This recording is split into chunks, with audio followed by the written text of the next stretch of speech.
Yo, what is up, y'all? And welcome to Was It Entertaining? A little series I do on the YouTube channel now where I go through UFC fights, video games, movies, pretty much whatever the hell somebody wants me to review. And I say, was it entertaining? And what we got for our second episode, I guess we could call it an episode. I don't really know.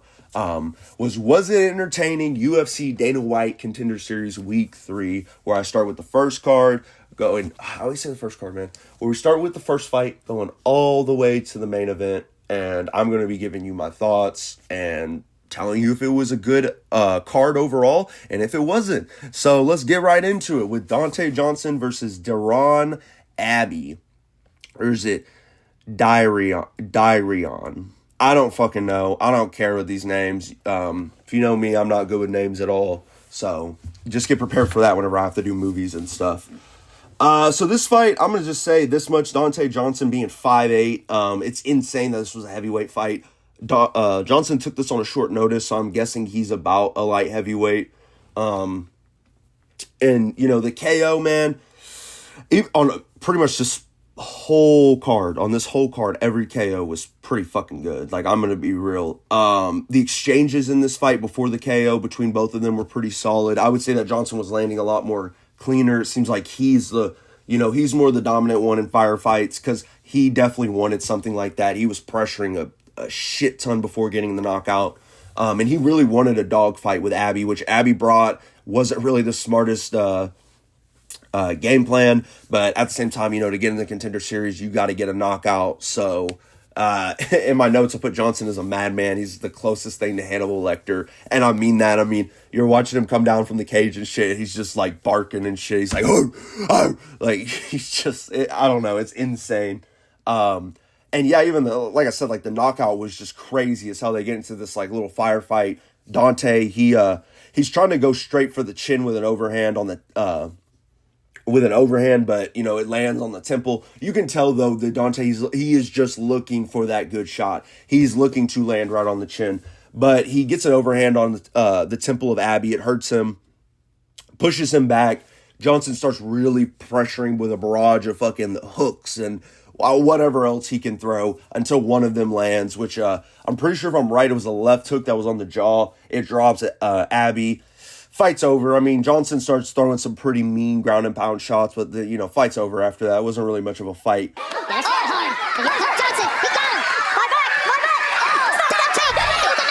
Round ends after a minute. And yeah, I cannot believe that these dudes are in heavyweight. That's it. Like, I can't, both of them. Like, seriously, Abbey didn't look like a heavyweight, and Johnson for sure as shit did not look like a heavyweight. I can't believe these dudes, like really are. I don't know how much Abbey is. I'm guessing maybe around the 230 mark if I'm right. But for them being heavyweights, man, I'm going to keep it real. I'm here for it. If it's the future and this is what it's looking like, where heavyweights aren't just fat blob shits that cannot survive literally fucking 3 minutes around, I'm here for it. But once again, like, it's heavyweight. It's not good. Like, I'm going to,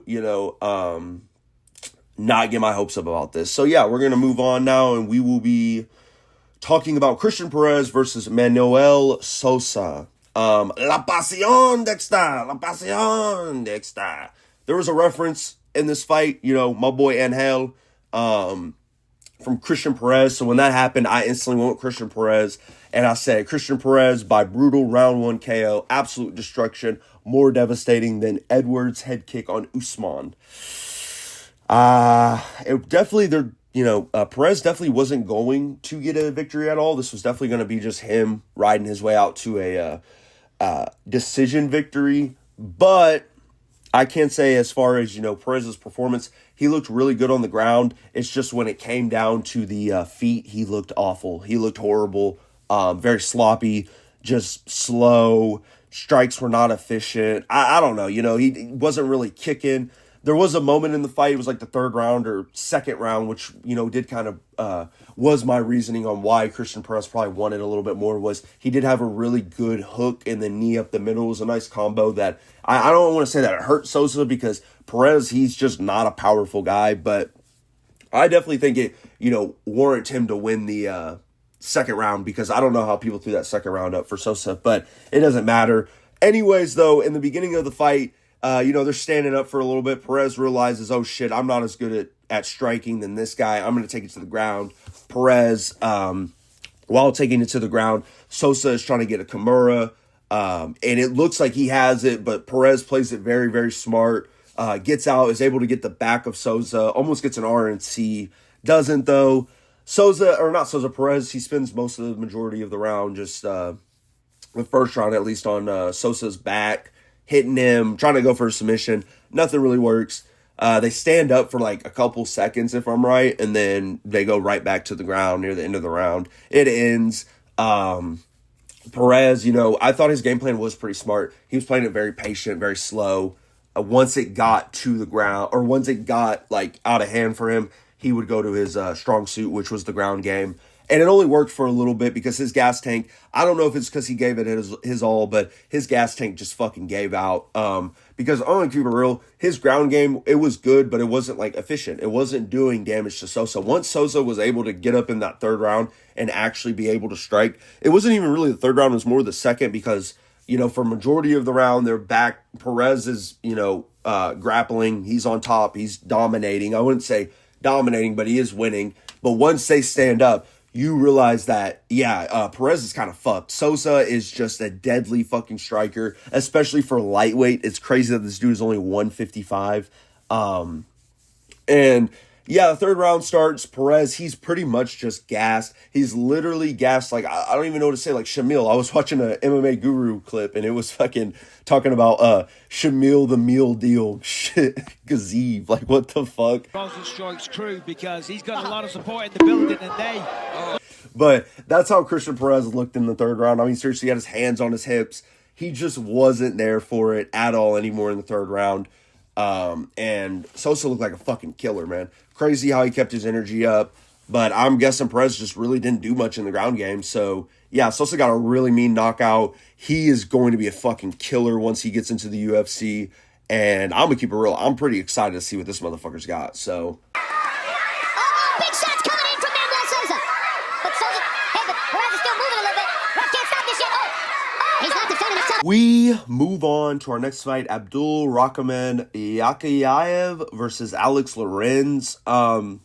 Shout out Gianni Carlos, man. You already know, the best gambler in the world. When you go for picks, you always listen to my boy Gianni. So, basically all I pretty much got for this fight is, the fight starts, fight ends. That's really it. Lorenz, he starts off pretty aggressive. He's looking for that KO. Doesn't get it, though. I'm pretty sure he's trying to, answer with an overhand right from the beginning. Doesn't get it. And Yakayev is playing very patient. Very, very patient. He's trying to, watch for Alex to make a mistake, because that is what happened. Alex throws a jab. Yaya, which I'm just going to call him that, he slips it, counters it with an overhand, pushes Alex back, starts throwing that overhand just, over and over, then gets the clinch, knees Lorenz in the body, right up the middle. What the fuck did he do? He threw another overhand. That's what he did. He threw another one, dropping Lorenz, ground and pound. Fight's over. Champion. Oh, nice right hand there by Akiayev. Follows it off with the knee, too. Oh, he hurt him. He might finish this. That's it. That's it. It was very dominant. It was very fast. It was very... I don't know, but I can definitely say crazy matchups. That's it. Whoever the fuck is making these matchups, they got to come forward, man. Because seriously, the comp ratio for this season, it's very sad. I think I've honestly gotten to a point where it's I like KOs and I want them more in Apex fights and stuff, but I don't think that I could live with just seeing a KO on every single fucking card. It is actually cool seeing technical fights because you see the potential of fighters. It's just, the higher level is way more better. The technicality and the higher level of UFC is way more better than the lower level.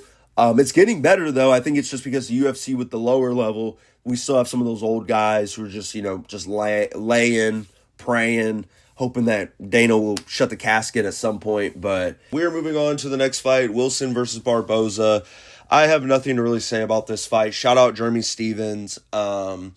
Damon Wilson, he came into this fight looking pretty solid. I thought, maybe he could be the one upset, but nah, when Barboza just had enough of Damon Wilson's pitter-patter bullshit, Barboza just lands a disgusting right hook, knocking out Wilson. It definitely knocks his ass out. Little herky. But, you know, fortunately the mat resurrects Wilson, bringing him back alive and stable until Barboza just had enough again. He reloads that hook and, you know, drops Wilson, ends the fight. And yeah, shout out Jeremy Stevens again. So we move on now to Miller versus Gondra, the main event. And, you know, pretty much the same thing as Wilson versus Barboza. Miller's just kind of having some moments, but Gondra overall just says, you know, fuck that shit. Just starts throwing a barrage of hooks. Miller has zero answer to it. He has zero answer to any of the striking exchanges that were going on or any of the punches that Gondra was landing on him. Miller just had no answer.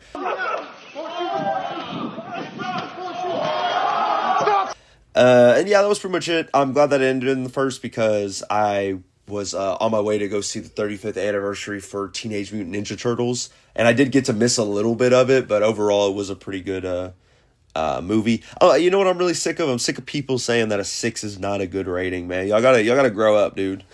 Y'all gotta grow up and realize a 6 is not bad at all. I'm not gonna let nostalgia, you know, determine my ranking. I still think it is a good movie, but it has terrible side characters like Casey Jones and April O'Neil's stupid ass kid that she takes care of, or whatever the fuck. And the movie should have solely just focused on the turtles, especially more like Raphael, because the serious moments with him are really fucking dope. The final boss, I know I'm getting into a slight like mini review of Teenage Mutant Ninja Turtles, but I was very locked in to watch that movie. And I had to rush the fuck out of the Contender series, watching that at least, and then going to the theater.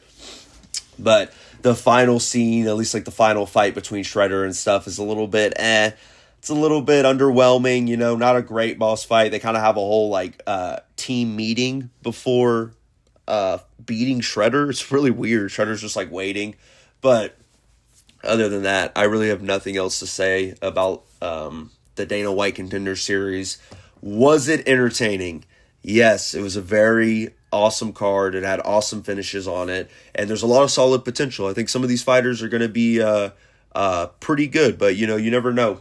My rating is a 9. It's just a solid 9. It was an amazing card, just no comp. That's it. Just like last week's card, didn't really show as much comp. All these guys that got knocked out, they didn't show anything at all. Even like Perez. I mean, Perez had his one good thing with the grappling, everything else. So it was so one-sided when it came down to that.